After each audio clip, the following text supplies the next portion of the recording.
Boa noite, pessoal. Tudo bem com vocês? Meu nome é Lilian Ferreira, sou advogada, presidente da Comissão dos Acadêmicos de Direito da Subseção de Carapicuíba, e hoje iniciamos a nossa última e não importante palestra do segundo seminário Direito com Elas. A nossa palestrante será a professora, doutora e advogada doutora em processo civil e advogada, professora Ana Luísa Reale. Bom fim, não vou esquecer, professora. E iniciaremos hoje a nossa palestra sobre acesso à justiça e efetividade do processo. Boa noite, Pro. Boa noite, Lilian, querida. Boa noite a todos que estão nos prestigiando nessa noite fria aqui em São Paulo, né? Verdade. Mas eu estou muito contente da gente ter possibilidade, né? Estamos na quarentena, nessa pandemia louca, e a gente está arrumando um jeito de estar junto, isso é bem importante, né? Então, eu agradeço muito, agradeço o convite. A Lilian, nossa querida amiga, nossa parceira, né, está sempre também nos prestigiando. Então, em nome de todas as minhas queridas amigas do canal, a gente agradece. Hoje eu vou fazer o encerramento, né, desse bate-papo aqui que a gente está traçando, trabalhando com vocês. Então, agradeço, muito obrigada, Lilian, e a gente está sempre à disposição, você sabe, né?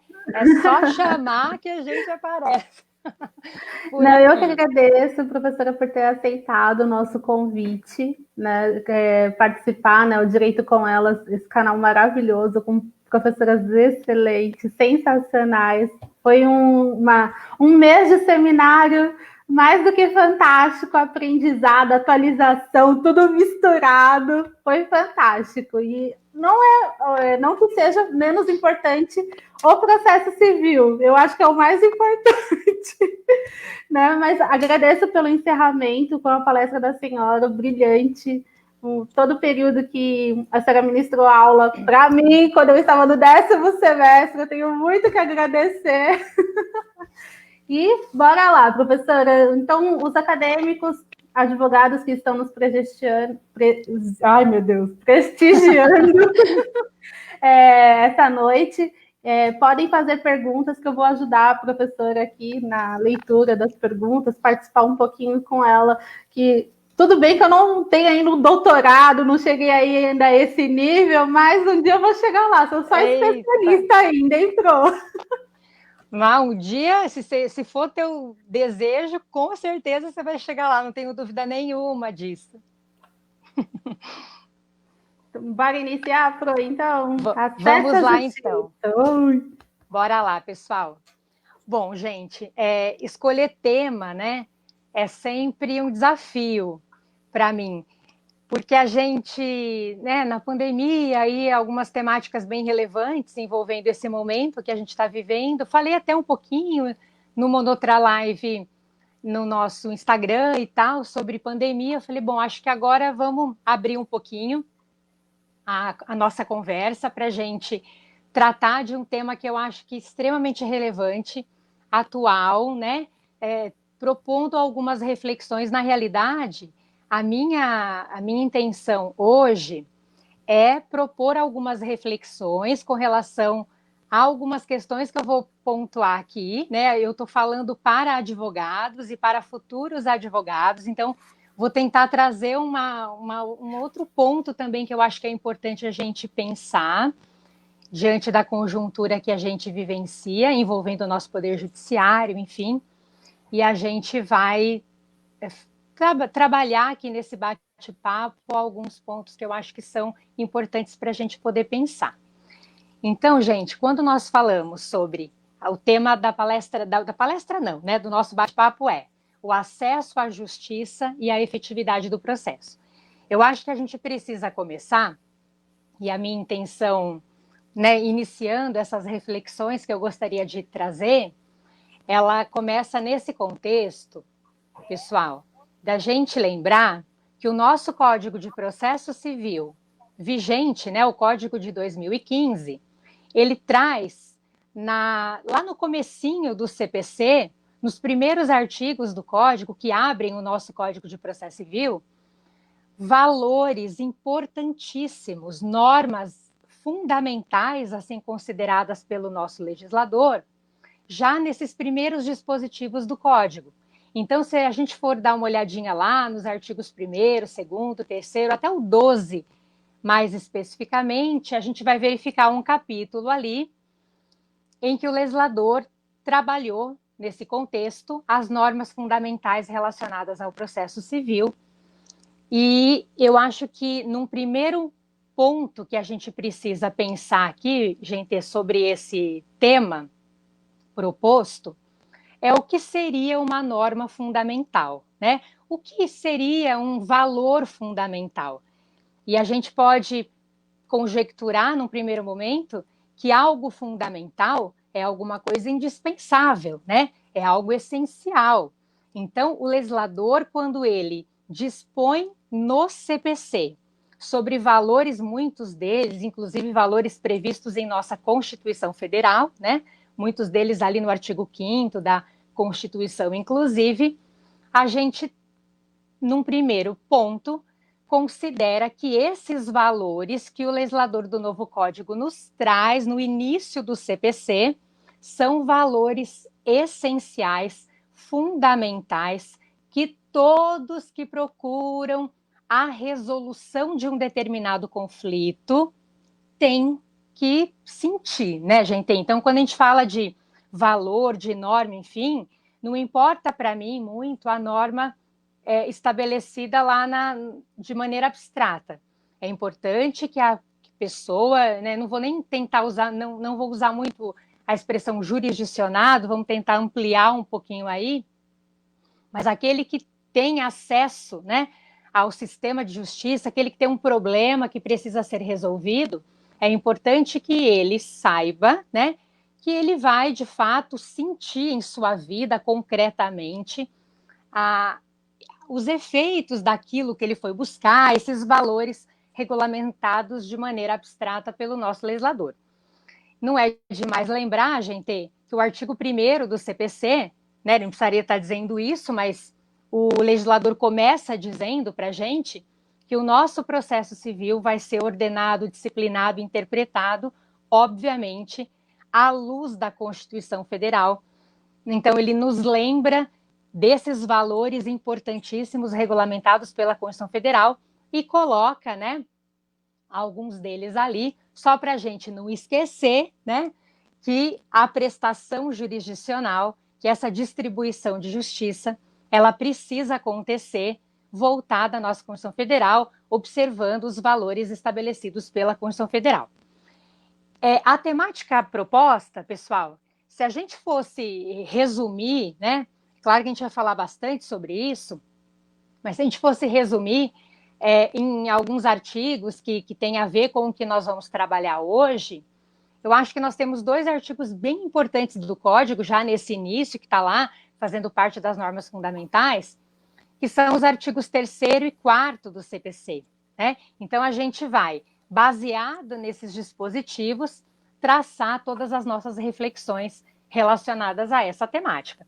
E aí, pessoal, não vou ficar lendo aqui artigo de lei, mas o artigo 3º do CPC, ele é maravilhoso, né? Ele é lindo, ele é amplíssimo, ele regulamenta, eu vou mencionar o caput do artigo 3º apenas, para a gente poder falar um pouquinho sobre ele, e o artigo 3º do CPC, o caput, ele diz para a gente mais ou menos assim, né, que não se excluirá da apreciação do Poder Judiciário ali a ameaça ou lesão a direito. Né? Na realidade, pessoal, a referência do caput desse artigo 3º, né, é a nossa referência do princípio do acesso à justiça, que está lá na Constituição Federal, lá no inciso 35, que é também chamado de princípio da inafastabilidade da jurisdição.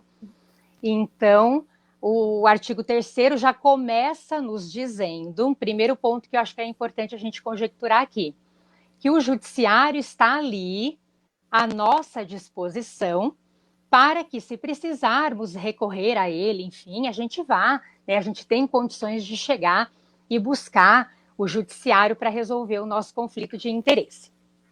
Aqui, gente, eu vou fazer... Pode falar, Lilianzinha, amor?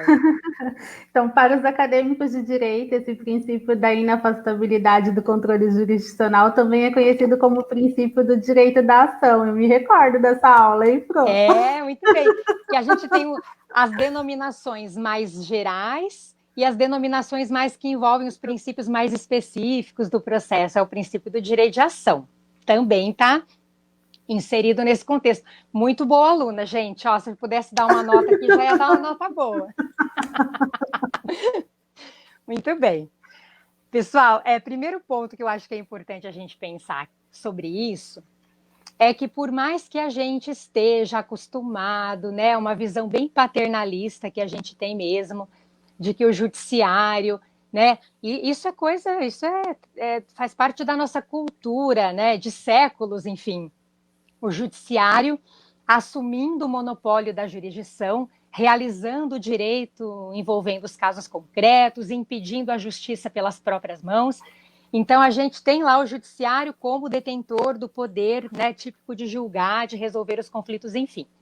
Só que a gente não pode esquecer, pessoal, que o poder judiciário, né, numa visão até mais ampla e mais atualizada, vamos dizer assim, desse conceito, envolvendo esses princípios que a gente está citando, não, ele claro, né, ele detém o poder de julgar, enfim, mas ele não é o único órgão ali, o único mecanismo que a gente tem à nossa disposição para resolver conflito que eventualmente a gente tenha. Então, eu me lembro até que quando a gente falava da arbitragem, por que eu estou citando a arbitragem aqui? Porque o próprio parágrafo 1º do artigo 3º que nós estamos mencionando coloca expressamente que é permitida a arbitragem, né, nos termos da lei, na forma da lei. E eu me lembro que eu mesma, quantas vezes explicando a arbitragem ou falando um pouquinho sobre ela, dizia assim: a arbitragem é um meio alternativo de solução de conflito. Por que é alternativo? Porque o judiciário é o detentor do poder de decidir, de resolver os conflitos. A arbitragem é um meio alternativo. E hoje, gente, na realidade, se a gente for parar para pensar, não é adequado a gente dizer assim, né? A arbitragem é um meio, não. A arbitragem é um mecanismo importantíssimo e muito interessante para a resolução de determinados conflitos, né?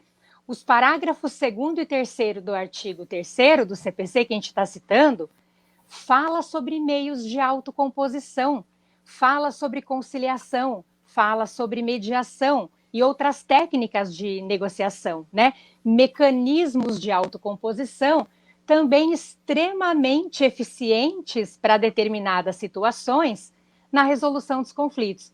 Então, me parece, Lilian, né, e todos que estão nos assistindo, que o artigo 3º do novo CPC, pessoal, ele vem nos mostrar, né, que na realidade nós não temos um judiciário apenas apto à resolução dos nossos conflitos. É claro que ele está ali, se nós precisarmos dele e necessitarmos e desejarmos, vamos lá, né, ele vai nos atender. A lei não excluirá da apreciação do Poder Judiciário lesão ou ameaça a direito, ele está lá, só que nós temos outros mecanismos eficientíssimos, inclusive, para a resolução desses conflitos. E às vezes nós, né, olha que coisa, e tudo isso aqui me parece que envolve uma certa mudança de postura, de mentalidade mesmo, né, para a gente poder pensar de uma maneira maior. Porque às vezes a gente pensa assim, quantas vezes, hoje eu não tenho mais esse pensamento, mas quantas vezes eu me peguei, né, de repente o advogado, que já é mais habituado ao litígio, ao processo, imagina, eu sou processualista, né? Pensava assim, um acordo, de repente, às vezes a gente tentava ali um acordo num processo, quando a gente percebia que o cliente não ia vencer a demanda. E de repente, para ele não perder muito, vamos tentar um acordo e tal. E pessoal, não é isso que a lei nos coloca, não é isso que a realidade tem nos mostrado também, né? E a gente vai desenvolver essa ideia. Muito pelo contrário, eu costumo dizer assim, imagina a pessoa, o usuário do sistema de justiça, o jurisdicionado, enfim, paradinho ali, ele tem um problema, ele tem um conflito e ele está paradinho. Aí na frente dele tem um monte de portinha. tem a portinha do Poder Judiciário, está lá. Se ele quiser, ele vai buscar a portinha do Judiciário, vai bater lá, o Judiciário vai atender. Mas ele tem outras portinhas à disposição dele. Ele tem uma possibilidade de uma arbitragem, uma possibilidade de um mecanismo extrajudicial para resolver aquele conflito dele, ele pode buscar uma conciliação, uma mediação, enfim, a depender do litígio que ele tem ali, né, colocado para ele. E aí eu gosto muito da analogia, para a gente lembrar disso, quando a gente fala sobre uma doença, né? Por exemplo, eu tenho uma doença e eu não vou tratar todas as doenças que eu tenho, por exemplo, com o mesmo remédio, né? Eu tenho uma determinada doença e eu vou precisar buscar o remédio apropriado para extirpar aquela doença que eu tenho. Então, não há como a gente resolver todas as doenças com o mesmo remédio. Então, é mais ou menos essa ideia que eu acho que a gente pode começar a trabalhar. Uma ideia de que, dependendo do conflito, ali a situação, a pessoa, de acordo com a situação que ela está vivenciando, ela tem, né, condições de olhar para aquele problema que ela tem, de olhar para aquele conflito que ela tem e buscar o mecanismo que ela entenda mais apropriado, né, o remédio mais apropriado para aquela doença que ela está sofrendo. Me parece que o artigo 3º do Código, gente, ele abre um pouquinho essa possibilidade e faz com que a gente dê uma reinterpretadinha, inclusive, no próprio conceito. O que seria o acesso à justiça?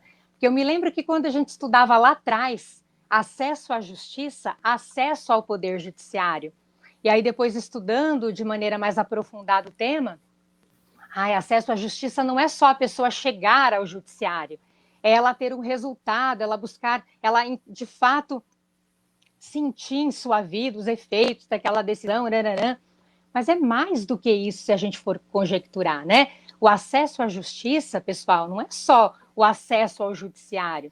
O acesso à justiça, me parece, numa terminologia mais adequada, viria como um acesso à ordem jurídica justa. Eu vou buscar um mecanismo mais adaptável à minha condição do momento.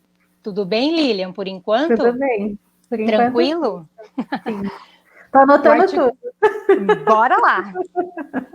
O artigo 4º, pessoal, também bem aproximado a esse artigo 3º, no que toca essa questão do acesso à justiça efetiva, enfim, ele coloca para a gente, o legislador, que a parte tem o direito de obter em prazo razoável a solução integral do mérito, incluindo a atividade satisfativa. Aí lascou tudo, né, gente?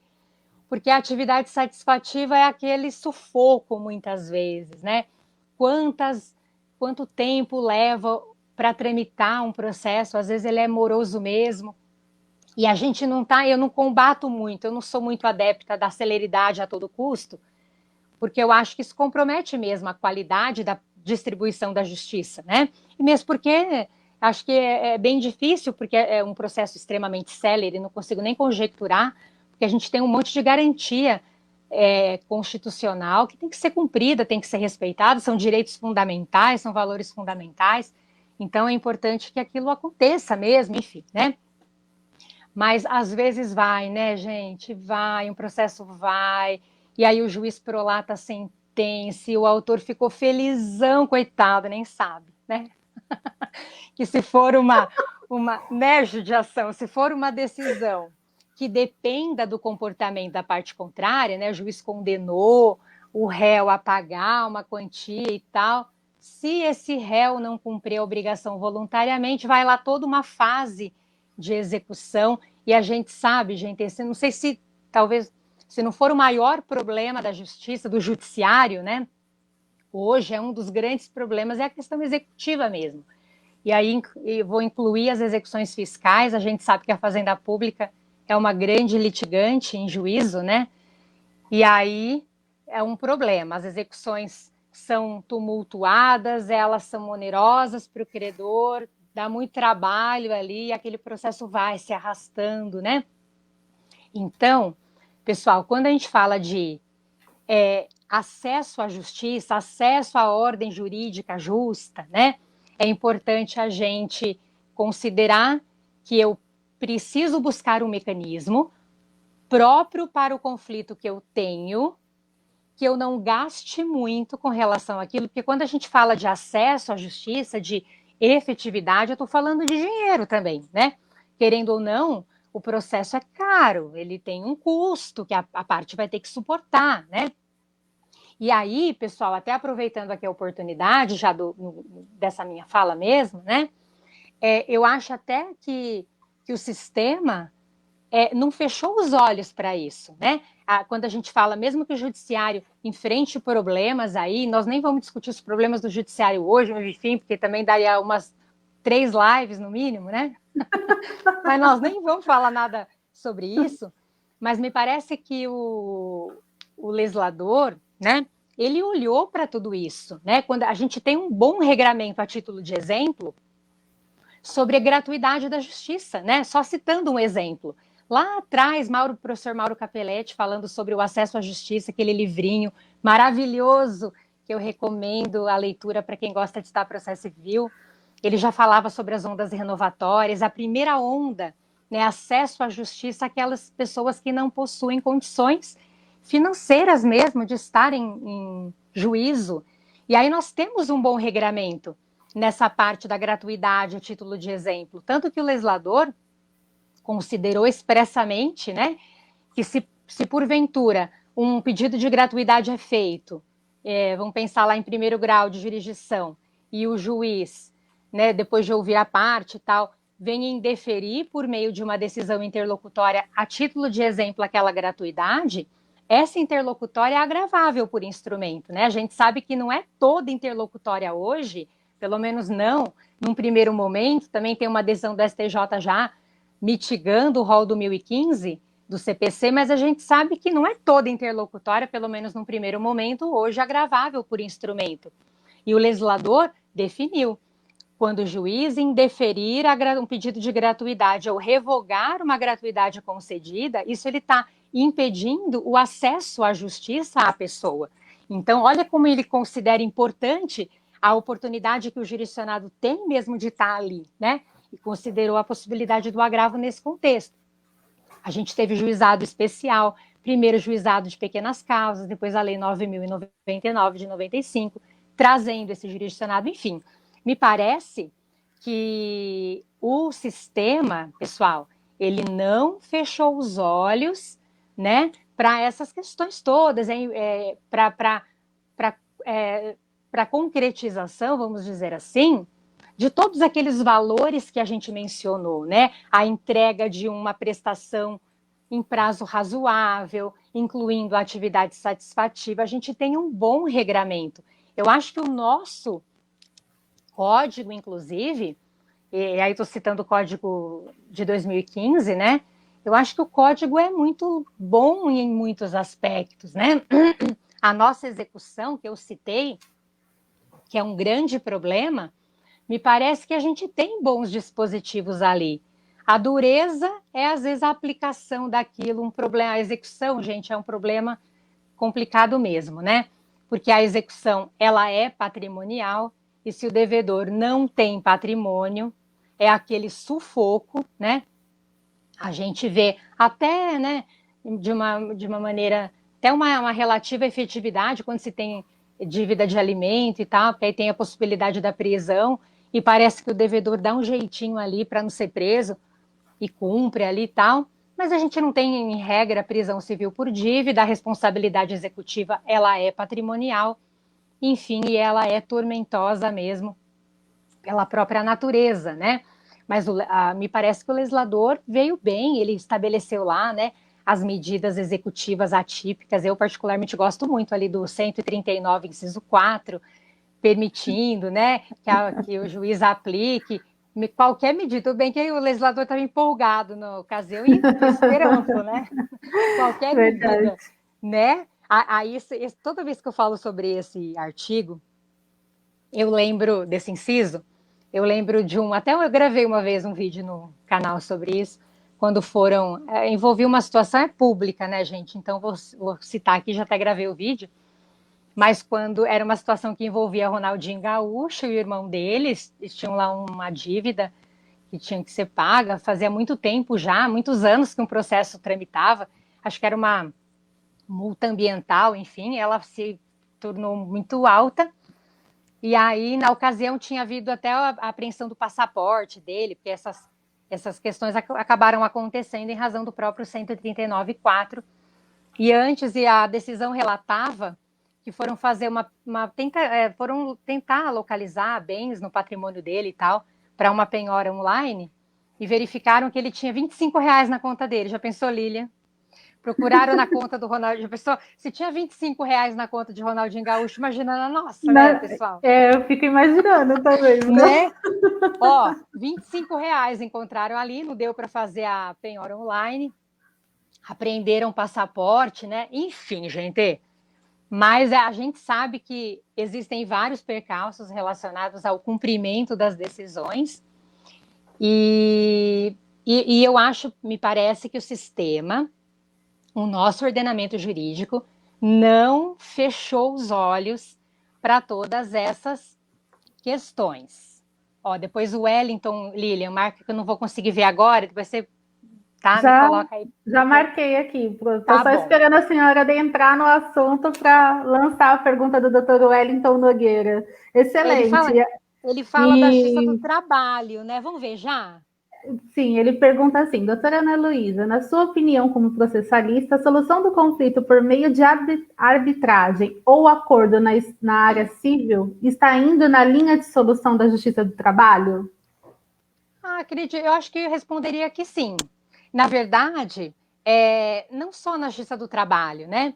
É que a justiça do trabalho ela é já há um tempo meio tradicional, mas com relação a essas questões, o acordo é bem interessante, né?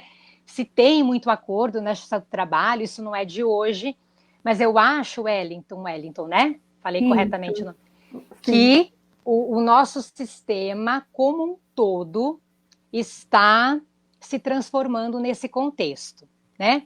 E a gente precisa olhar, me parece, hoje, essa questão da prestação, né, jurisdicional, da distribuição da justiça de uma maneira mais ampliada, mesmo porque o próprio judiciário reconhece, de vez em quando, ele dá uma reconhecida nisso, de que abraçar o mundo não é a melhor estratégia. Nós tivemos uma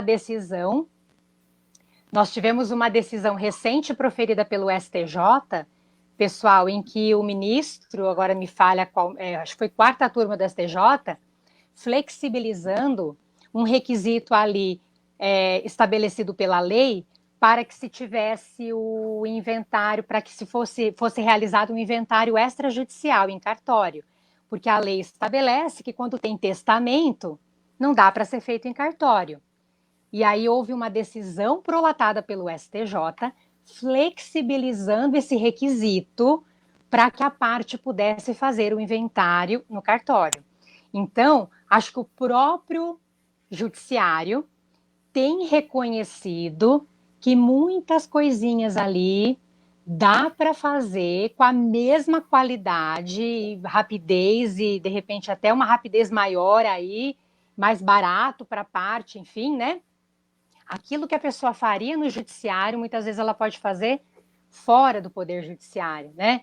Então, acho que o judiciário tem reconhecido isso também. Estou me lembrando aqui, Lilian, já vou aproveitar e vou citar uma decisão que eu vi segunda-feira agora, e eu confesso que sobre ela eu tenho que pensar bem, porque a juíza eu vou contar aqui para vocês, mas a gente tem que refletir sobre isso, porque eu não sei, não só concordo exatamente com essa decisão, Se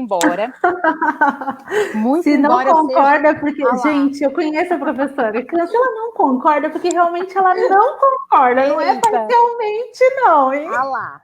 Mas eu sou super adepta desses meios de autocomposição, sou uma processualista que sou adepta dessas ferramentas.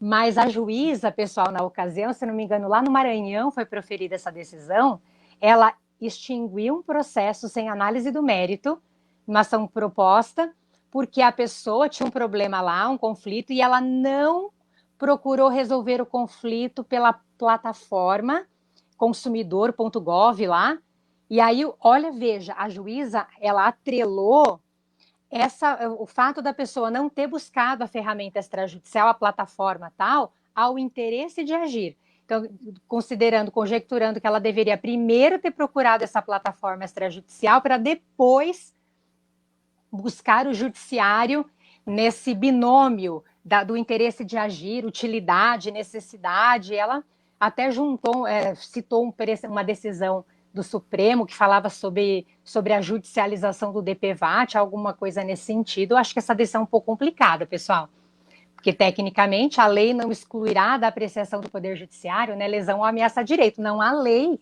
específica que obrigue a pessoa, né, enfim, mas acho que é uma decisão importante.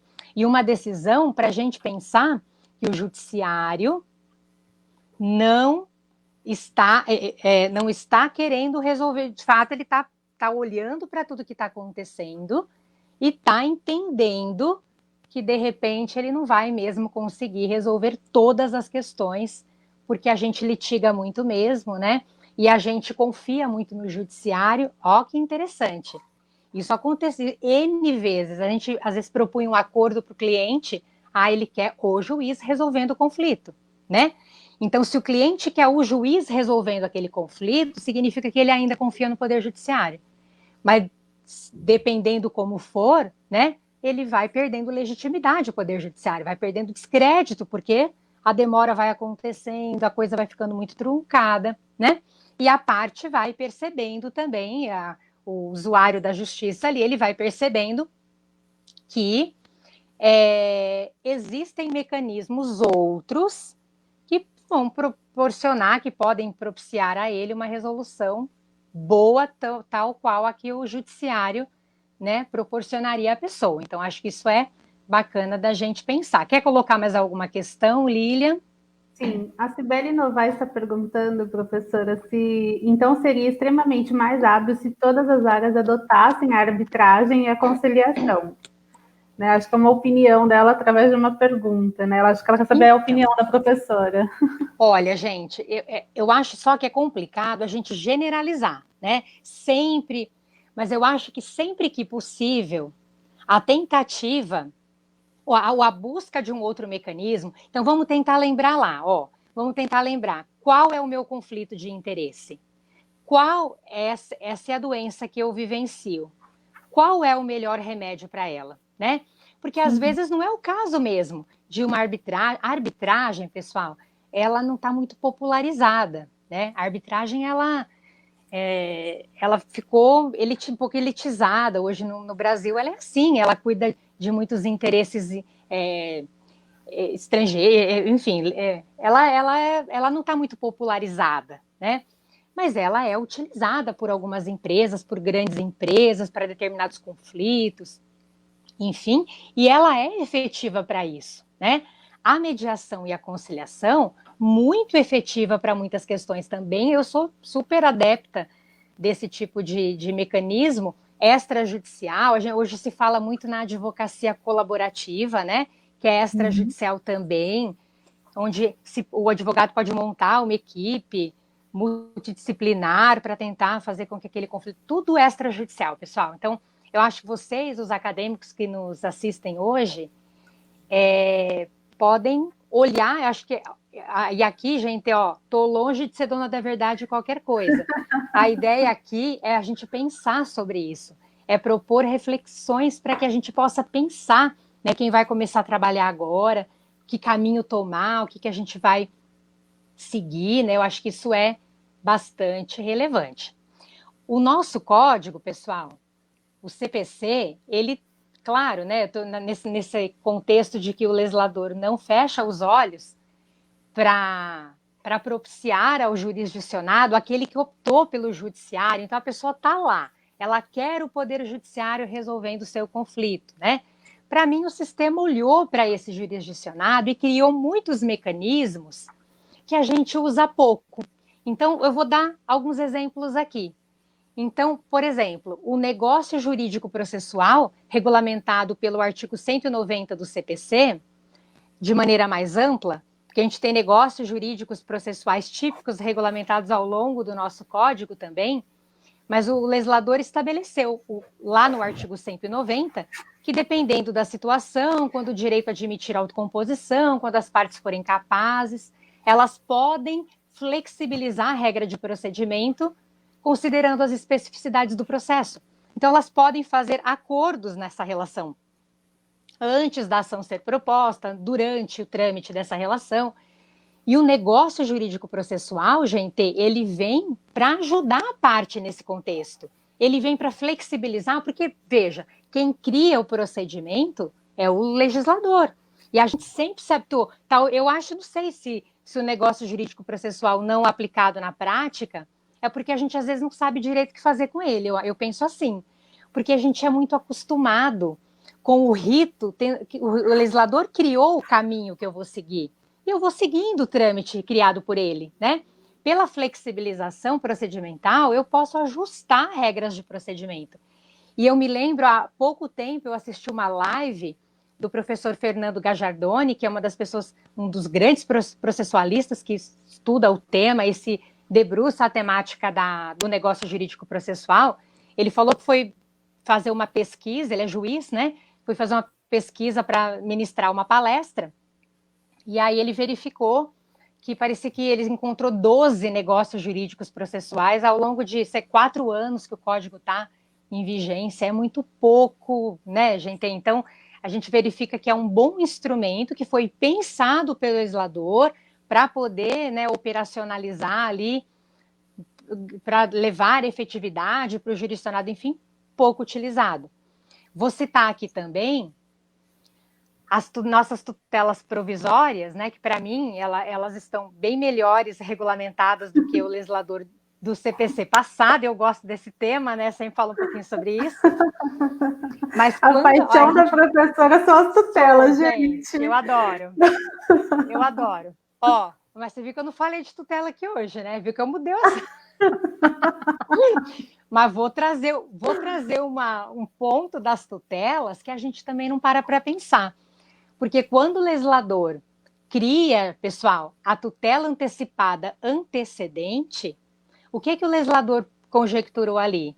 Bom, eu vou criar um mecanismo para que a parte receba a estabilização dos efeitos daquela tutela eventualmente concedida. Quem usa da tutela antecipada antecedente tem por objetivo a estabilização daquela tutela. E a gente pensa assim, a estabilização ela é algo que favorece o autor, porque ele vai fazer o seu pedido de tutela provisória, se a parte contrária não impugnar, o processo vai ser extinto e a decisão continua produzindo efeito, né? Ah, coitado do réu, o autor vai estar no benefício. E, na verdade, esse mecanismo, gente, ele é de suma importância, inclusive para o réu, porque vai competir a ele. O réu vai decidir se ele quer que o processo continue, porque o autor vai deixar muito claro isso na inicial. É requisito estabelecido pelo legislador na petição inicial que ele vai dizer que está fazendo uso da tutela antecedente, que quer a estabilização, e a decisão vai competir ao réu. Ele vai decidir se para ele ok, e se para ele estiver ok, ele não vai impugnar, ele não vai apresentar o seu recurso, enfim, não vamos nem entrar na polêmica de qual seria a impugnação desse réu nesse momento, mas ele vai escolher. Eu não quero para mim, tá ok, não precisa contratar advogado, para ele ficou mais barato, vai arcar ali com um advogado, com a honorário de sucumbência, né, porque o autor contratou, seu advogado, enfim, mas para ele às vezes vai sair mais barato. Então, esse mecanismo é um mecanismo que atende muito a figura do réu, e não só a figura do autor. A gente às vezes não olha por esse lado, né? Então, ele vai acabar escolhendo, optando por isso. Tem um outro, não sei se você sabe, Lília, vou te contar. Mas tem um outro instituto que eu amo, gente. Vamos falar sobre ele, que é novo também, que a gente também não verifica acontecer muito em concreto. Aí tá dependendo não só do juiz, mas do pedido do autor, da colocação da postura do autor também, que é o tal do julgamento antecipado parcial do mérito. A lei vem regulamentar lá no artigo 356 que o juiz ele pode julgar parte daquele mérito, né, para poder se ele tem uma, vamos pensar, que é o exemplo que eu dou muito em sala de aula, você tem uma ação proposta de indenização onde você está pedindo dano material e moral. De repente o réu contestou o dano material, mas ele não impugnou o dano moral, e aquilo se torna um fato controvertido independe de prova. E nos termos do 356, se o juiz entender, por exemplo, que há dano moral e tal, nessa conjuntura de pedido incontroverso, ele já poderia se pronunciar com relação ao dano moral, e não é uma decisão que vai ser confirmada como uma tutela provisória, não, é uma decisão que não impugnada vai fazer com a julgada material. Nós estamos falando aí de uma decisão interlocutória de mérito, né? Depois o processo não vai terminar, porque vai apurar o dano material, foi questionado, enfim, mas essa decisão já pode ser executada, se for o caso, já comporta execução definitiva. Então, a gente já pode ter também um andamento diferenciado ali, mesmo com aquela relação tramitando, e a gente não vê acontecer muito julgamento antecipado parcial na prática. Então, só para citar, pessoal, alguns mecanismos que foram pensados pelo legislador, no meu ponto de vista, e que são importantes, né, para que o nosso processo consiga caminhar melhor. Temos um monte de problema, a gente sabe disso, né? Mas eu acho que esses exemplos, eles vêm num contexto de que o ordenamento não abandonou o nosso poder judiciário, né? Nós temos regras importantes que atendem ali as pessoas que buscam o judiciário. Eu acho que é importante a gente lembrar. O uso da tecnologia, né, pessoal? O novo CPC veio cheio de dispositivo falando sobre isso. A pandemia deu uma aceleradinha nas audiências virtuais, né? Verdade. A pandemia deu uma chacoalhada na gente um pouquinho. Os despachos online, via QR Code, estava tudo muito chique agora, né, gente? Não sei se vocês já viram, mas tem aquelas petições, já viu, Lilian? Aquelas petições que eles usam aquele Visual Law, né? Aquelas petições lindas, todas com um design diferenciado. E você olha, a primeira vez que eu olhei, falei, gente, não sei nem fazer isso, né? Meu Deus! Verdade. Né? Mas quando você vai olhar para aquilo, você pensa bem. Ou, antigamente, o juiz olhava a nossa petição no papel. Hoje ele olha na tela do computador. Aquela petição muito sem graça, que você fazia lá do papelzinho antigo, de repente, né? Então, de repente, aquela mensagem vai chegar de maneira diferente para o juiz, dependendo do formato que ela chegar, né? Talvez aquela informação chegue, né, de maneira mais funcional para ele, enfim. Então, são questões importantes que a gente tem que pensar também. Não é só porque está lindo. Tem umas que eu acho até são exageradas, eu acho, no meu ponto de vista. Mas a gente pode pensar nisso, né? Usar a tecnologia a benefício também, né? Não, né? Não sei se vai, mas vai de repente fazer com que né, a pandemia acelerou esse processo, vai suprir um pouquinho a ausência do presencial, então vamos gravar lá um despacho online, de repente aquilo atenda, enfim. Mas acho que o ordenamento, ele olhou para tudo isso e ele não deixou o nosso jurisdicionado desamparado nesse contexto. Verdade. Lilian, algum questionamento? Sim, meu. Não, brincadeira, Pro. Referente ao Instituto, né, de julgamento parcial, eu vi bastante isso acontecer, né, após eu começar a divulgar, na esfera da família, entendeu? Principalmente nos divórcios. O juiz decreta o divórcio e depois só continua com os pontos incontroversos da partilha.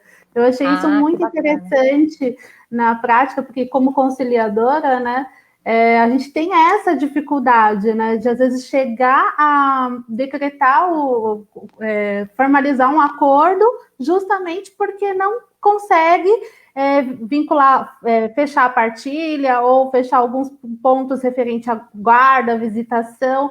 E aqui em Barueri eu tenho participado de algumas audiências e tem realmente acontecido isso. Tudo bem, vocês concordam com o divórcio? Decreta o divórcio e só continua com os pontos incontroversos, ou partilha, ou fixação de alimentos, guarda, mas pelo menos já não tem mais aquele vínculo matrimonial, né? E assim cumpre-se o 226 da Constituição Federal, né? Que pode ser Com decretado, certeza, né, o fim, né, do casamento com o divórcio. E assim a com pessoa só continua certeza. discutindo. Eu gostei muito desse instituto, porque facilita muito para mim. Com certeza. E, na verdade, me parece, né, o código, ele previa já, quer dizer, expressamente, o código não regulamentava, mas o juiz, ele já poderia, né, adotar essa postura, enfim. E o legislador vem regulamentar o instituto que, para mim, também é bem relevante. E que bom, né, porque as questões de família, acho que essa questão de partilha mesmo, às vezes, né, é o que mais gera conflito, né? Quando a gente tem muito pedido acumulado, isso é uma grande saída, uma grande possibilidade, com Verdade. certeza. Professora, Oi, curiosidade de alguns acadêmicos aqui, o Adriano ele perguntou, né, por que existe tanta morosidade na execução de uma sentença, principalmente quando o devedor é ente público? E ele ainda pergunta se existe a possibilidade de nomear uma câmara de arbitragem para uma ação de alimentos, guarda de menores, para que as partes cheguem a um acordo. Daí ele faz essas duas perguntas aqui na nossa live para que a gente então possa vamos por partes. auxiliá-los, né? Então, o problema da execução é um problema, me parece, é um problema material mesmo, né? A gente tem, como é que é o nome do colega que falou conosco, Lilian? Adriano Carvalho. Adriano. Adriano, a gente tem um projeto de lei que eu acho que é bacana, tem muita gente que questiona o projeto, enfim, da tal da desjudicialização da execução, né? Não sei se vocês já ouviram falar desse projeto de lei, ele é de 2019, e ele regulamenta mais ou menos que essa atividade burocrática mesmo, a atividade material de realização, de intimar o executado, citar para que ele cumpra a obrigação, sob pena de penhora, e a penhora um transtorno, né, para encontrar bens penhoráveis, enfim, e uma subsequente expropriação, disso acontecer fora do Poder Judiciário, né? Porque esse procedimento vai, não tumultuando, não queria usar essa expressão, mas vai sobrecarregando o Poder Judiciário, envolvendo esses atos materiais próprios da atividade de execução.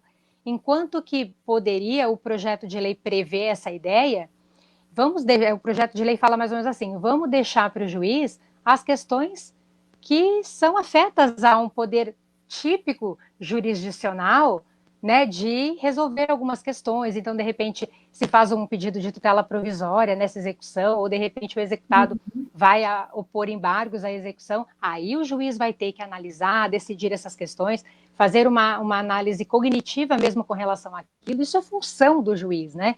E não aquilo.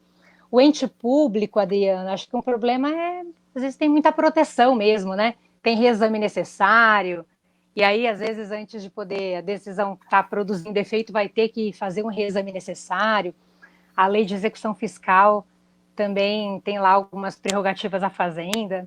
Enfim, Fora os gente. prazos em dobro, né, professora? Então, fora prazo em dobro não é só a Fazenda, tem várias questões que, se a gente for pensar, é benefício, não é, né? É um privilégio. E a Fazenda é dose, porque elas questionam mesmo, eles recorrem quase de tudo, né? E aí vai tumultuando. Um outro problema que também tem a ver com, talvez um pouco atrelado a isso também que a gente está falando, a nossa sentença hoje, né? Ela comporta um recurso recebido no efeito suspensivo automático. Então, o único recurso recebido no efeito suspensivo, pessoal, é o recurso de apelação. Não teve por onde eles mudarem isso, o projeto do novo CPC, em algum momento que ele foi, durante o trâmite, né, legislativo, ele foi várias vezes alterado, mas em algum momento se pretendeu tirar o efeito suspensivo da apelação, porque na realidade a sentença não produz efeito, ela não vale. Veja, fiquei 8 anos e meio aguardando a prolação de uma sentença. Ganhei, estou super feliz, recebi a sentença lá do juiz. Eu queria que o juiz falasse, desse a resposta, ele me deu, 8 anos depois. e essa decisão, a parte contrária tem condição de apelar, de recorrer. Essa apelação, como regra geral, vai ser recebida no efeito suspensivo, ou seja, a apelação suspende a produção de efeitos da decisão. Então, não há nem possibilidade de uma execução provisória dessa sentença. A sentença não está valendo ainda, ela não produz efeitos, até que o tribunal decida. O único recurso que tem efeito suspensivo automático é a apelação.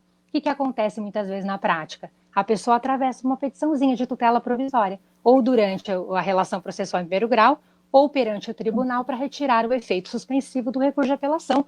Veja, usando uma brecha da lei ali, para poder cumprir aquilo mesmo que de maneira provisória, porque a sentença não produz efeitos nesse contexto. Então, várias questões, se a gente for pensar, vários pontos aí, né? E o Adriano falou alguma coisa de conciliação. Pode me perguntar de novo, Lilian, que eu já esqueci. Sim, ele pergunta se é possível nomear uma câmara de arbitragem, né, em uma ação de alimentos ou guarda, né, de menores, para que as partes cheguem a um acordo. Então, até a gente tem, né, regulamentado hoje a questão das ações de família e tal, de poder acontecer conciliação, de repente o juiz poderia, né, designar. É outro problema, gente. Isso aí é outra live, Lilian. Convida a gente de novo. Pode deixar. Tá? Porque é outra questão. Eu vou ter que começar a marcar uma live assim todo dia. Em vez do vídeo ir para o canal direito com elas, ele vem para cá para a gente poder aprender mais. Brincadeira, pessoal. Sigam o canal, excelente. Convida a gente de novo que a gente vem. Gente, é outra questão, né? Porque a possibilidade de uma autocomposição, aí não exatamente a arbitragem, né, que é uma heterocomposição, mas a possibilidade de uma mediação, conciliação, ela vem prevista pelo legislador hoje nas ações cognitivas que tramitam pelo procedimento comum como um ato processual, que é muito desrespeitado pelo judiciário. Tem muito juiz que não marca a audiência de mediação, mesmo podendo marcar, né? Mesmo com condições daquilo acontecer. Pula, outro dia vi um despacho que eu olhei e falei, senhor, né? E não é o caso de conciliar, porque as experiências deste juízo não tem experiência desse juiz. A gente sabe que tem um monte de problema, que os sejusques não estão, às vezes, dependendo do lugar, muito bem equipado e tal, né? Tem todas essas questões, mas é ato processual, eu acho complicado. Eu acho que o liame é tênue entre o que o juiz, o ativismo, como ele vai se colocar, e aquilo, né? E o que ele deve cumprir nos termos da lei. Então, mas com certeza, Adriano, poderia designar, né? Encaminhar aquilo para o Sejusc, para a designação de uma audiência de mediação, para tentar resolver, inclusive durante o curso da ação, né? Isso pode ser previamente à propositura da ação, isso pode acontecer no curso da ação, com certeza absoluta. Mais alguma questãozinha, Lilian? Por enquanto? Não, por enquanto não. O meu tempo está terminando? Quanto tempo eu tenho? Minutos, 8 minutos, então tem bastante tempo ainda. Tem bastante tempo. Acho que uma outra questão, só para citar, gente, é também complicada quando a gente busca o judiciário para resolver os nossos conflitos, é ainda a gente se deparar com a tal da jurisprudência defensiva. Outro dia eu olhei uma decisão recentíssima proferida pelo STJ que eu fiquei chateada, confesso, em que o recorrente, em que o recorrente juntou, ele recolheu lá o preparo bonitinho do recurso, mas parece que havia uma situação estava ilegível a guia de recolhimento do preparo, e o que ele fez? Ao invés de intimar o recorrente, né, para que ele pudesse falar, sanar aquele vício, houve uma intimação do recorrente para que ele recolhesse o preparo em dobro, gente, que é aquela situação regulamentar, como se a pessoa não tivesse recolhido, né, o preparo, é a situaçãozinha lá do parágrafo 4º do 1007. Para mim, isso completamente contrário ao que estabelece a lei, né, bem contrário mesmo, porque o 1007 tem um parágrafo lá que fala sobre isso. Nós temos o 932, parágrafo único, que diz que é importante que o tribunal intime a parte antes de não conhecer de um recurso, para ela sanar o vício, enfim. Mais um exemplo de que talvez o sistema tenha tentado, de alguma maneira, combater a jurisprudência defensiva e, às vezes, a gente se depara com isso, eu acho um tanto quanto complicado. Para fechar, Pessoal, eu queria só fazer uma finalização, né, porque o tempo está terminando, com relação a essa questão do tema, da temática que nós trabalhamos, o acesso à justiça e à efetividade, só para lembrar, pessoal, que o acesso à justiça hoje não deve ser lido apenas como um acesso ao poder judiciário. A gente precisa olhar de uma maneira maior tudo isso, né? Me parece que a reforma do judiciário, a emenda constitucional de número 45, que traz a nível constitucional o princípio da razoável duração do processo, né? Que cria o CNJ, que editou uma resolução linda, maravilhosa, um coraçãozinho para essa resolução do CNJ, que é de número 125, né? Amo. Amo. Aprendi a amar, não sei porquê. Eu também adoro. Professora Fernanda Macedo, professora Ana Luísa Reale. Gente, eu virei civilista. Olha, eu tô aqui indignada. Viu, mas gente? Eu tenho que confessar, com 5 anos de advocacia, eu amo direito civil, eu nunca pensei que eu ia dizer isso. Olha, maravilha! A resolução 125 é linda, gente. Fala sobre a política judiciária nacional, do tratamento adequado dos conflitos. Não é só mediação, conciliação. Ele traz essa conjuntura maior do acesso à ordem jurídica justa, a criação do CNJ, imprimindo ritmo a tudo isso, né? A gente acha que somos advogados, que a gente sabe também fazer acordo, nananã, que é algo meio intuitivo, porque a gente se comunica muito, né? Mas às vezes eu preciso de um profissional mesmo. Às vezes eu vou precisar de um profissional para me auxiliar, porque ele recebeu uma capacitação apropriada para aquilo, ele trabalhou todo numa preparação para que aquilo pudesse, né, ser viável. A pessoa, o usuário ali, ele tem opções de escolha, ele vai analisar a estratégia que foi adotada, o mediador vai imprimir ritmo àquilo também. E muitos advogados, gente, ainda hoje, acho que melhorou um pouco, né? Olhando torto para isso também. Ah, mas se não tem ação, não tem honorário de sucumbência, né? Vai perder, não vai, não. Muda, e eu também penso nisso, é claro, né? Muda a forma de você cobrar o seu honorário. Mas todo mundo sai ganhando muitas vezes, dependendo do conflito. Então, gente, mudança de mentalidade. Mudança é algo muito difícil. A gente está numa cultura muito paternalista mesmo, né? Verdade. Tanto que a arbitragem é o meio alternativo. Não é, né, gente? A arbitragem é um mecanismo ao lado do judiciário, ao lado de N mecanismos de autocomposição úteis, que são eficientes, né, para aquela resposta que a pessoa precisa, porque ela só está querendo sentir, não é um papel que eu quero receber, né? Eu quero sentir aquilo produzindo efeitos em minha vida. Então eu preciso conhecer, né? Eu acho que é o conhecimento, a sociedade na medida hoje, gente, se faz muita coisa em cartório. Tem muito procedimento extrajudicial, né? Nem alguns mais recentes, procedimentos extrajudiciais nós temos já há um tempo. A ideia do divórcio, do inventário, não é de agora, não tem a ver com um novo CPC. A possibilidade de uma consignação em pagamento extrajudicial perante as instituições financeiras é coisa de 94, foi quando o CPC sofreu, o revogado ainda, né? Sofreu uma reforma, enfim. Então, é importante que a gente vá, e o jurisdicionado está percebendo isso. Ele está percebendo que muitas vezes ele consegue fazer a mesma coisa que ele faria no judiciário, fora do judiciário, tá bom? Então, gente, o judiciário é maravilhoso, né? Tá lá, mas é só para a gente pensar, olhar também para essas outras questões e pensar nisso. Eu acho que especialmente quem está começando agora, né? Acho que é interessante a gente lembrar disso. Acho que era isso, meu amor. Não sei se tem alguma colocação. Mas agora que eu vi que tem um reloginho aqui, que eu não tinha nem reparado nele.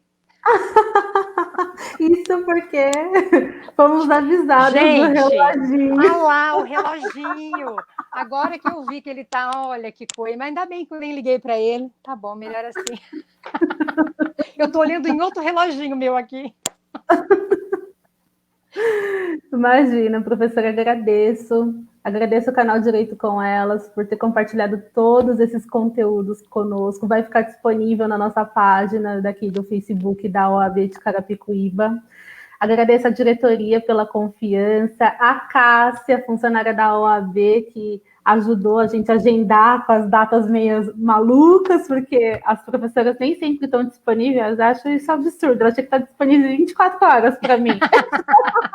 Brincadeira, eu sei que vocês trabalham bastante, atuam, são bem ativas, né, militantes na área jurídica, e são um exemplo que eu sigo bastante vocês, gosto das atualizações que vocês transmitem no canal, né? Então, bem-vindas a professora Aline Torres, que entrou no lugar da professora Márcia, né, recentemente, no canal Direito com Elas. E agradeço a professora Cristiane Conte, Cristiane Furk, a professora Fernanda Macedo, que eu amo de paixão, carinho essencial por ser pupila. E a professora Solange Guimarães, que é excepcional, gente. Eu até falei assim, professora, como que a senhora pode, na última live de Direito de Família, a senhora vir de preto e branco? Tinha que vir colorida. Que ela ama cores, adoro você. A gente brinca que a Sol é o nosso raio de sol mesmo, ela que ilumina tudo. Ela é fantástica, né? Outra energia. Agradeço ainda a Evelyn, que nos apoiou todo esse período. Evelyn, um beijão para você. Tá de férias, me abandonou hoje, mas tudo bem. Benilton tá te substituindo.